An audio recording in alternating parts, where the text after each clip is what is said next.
Plugin. Para melhor explicar este conceito, iremos utilizar este padrão para resolver um problema proposto a partir de uma pequena implementação.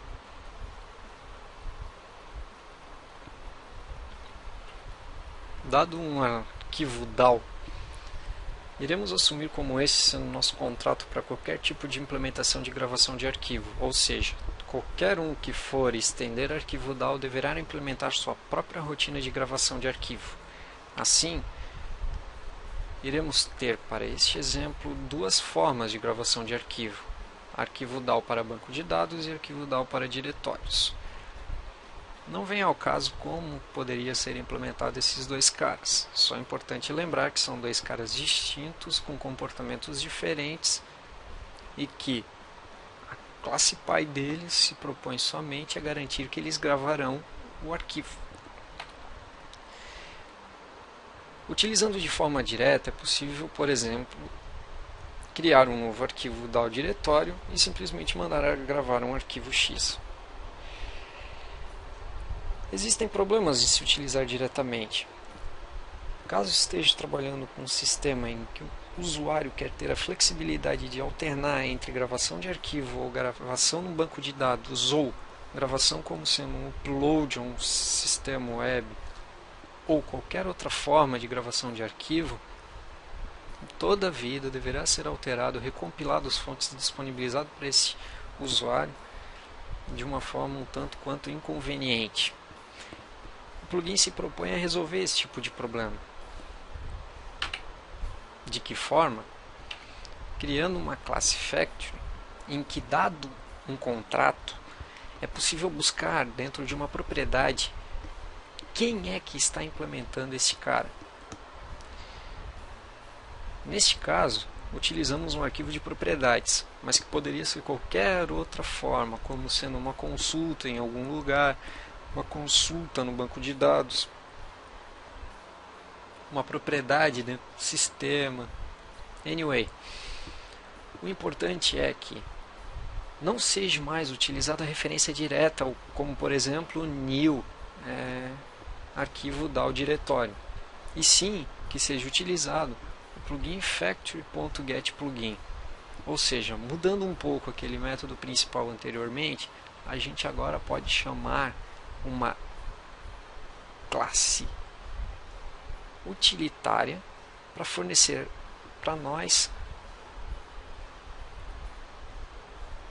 a implementação correta do nosso contrato de arquivo DAW.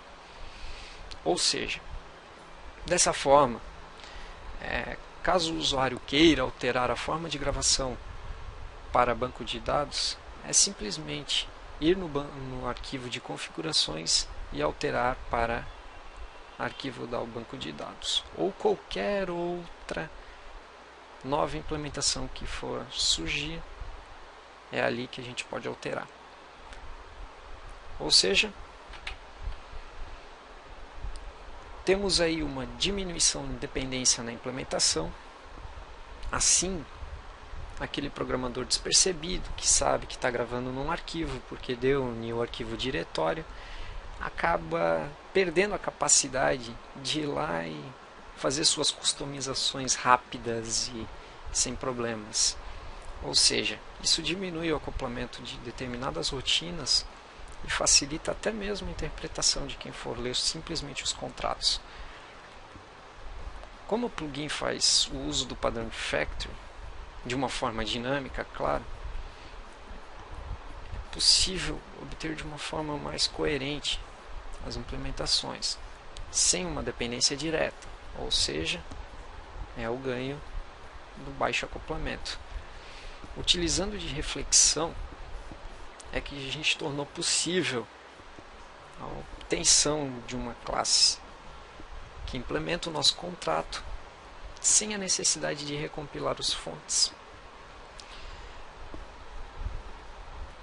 Agora vamos ver a aplicação de plugin em um jogo de gamão, na leitura e gravação do estado do jogo de forma bem similar ao arquivo DAW. Agora vamos conhecer o que queremos alterar nesse jogo. Vamos abri-lo e vamos dar uma jogadinha. Dado o estado, agora vamos salvar este estado, com o objetivo de carregá-lo posteriormente, pois essa é a parte em que queremos fazer com que passe por um plugin factory.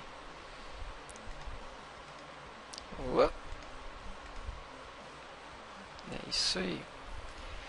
Agora vamos voltar ao estado anterior, logo realizado com sucesso.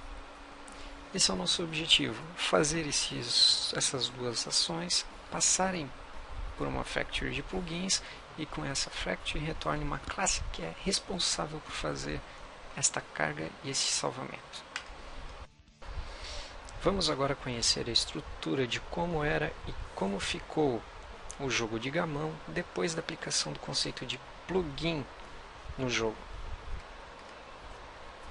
Carregando a estrutura original do jogo, é possível notar que a classe jogo, que detinha todo o controle de lógica do jogo, é que era responsável por salvar o jogo. Salvar e assim como também carregar. Não só isso, também definir o diretório ou aonde seria salvo. Se era banco, se era arquivo, se era em binário, whatever. O objetivo é retirar esta responsabilidade da classe jogo e atribuir a um novo carinha. Esse cara deverá implementar eSaveGame, ou seja, para jogo existe um eSaveGame. O jogo solicita a classe plugin factory uma implementação de eSaveGame, ou seja, o jogo não precisa mais conhecer a forma como vai ser implementado, e sim somente o contrato que vai responder isso para ela. Ou seja, quando ela precisar salvar um jogo, ela solicita a classe plugin factory uma implementação de eSaveGame. Plugin factory vai solicitar uma estrutura de configuração, provavelmente um arquivo que detém interface e implementação. Esse mesmo irá instanciar o objeto através de reflexão e retornar ao jogo uma instância de eSaveGame que vai salvar e carregar o jogo, ou seja, elimina a responsabilidade de conhecimento de salvamento de jogo da classe de controle hoje.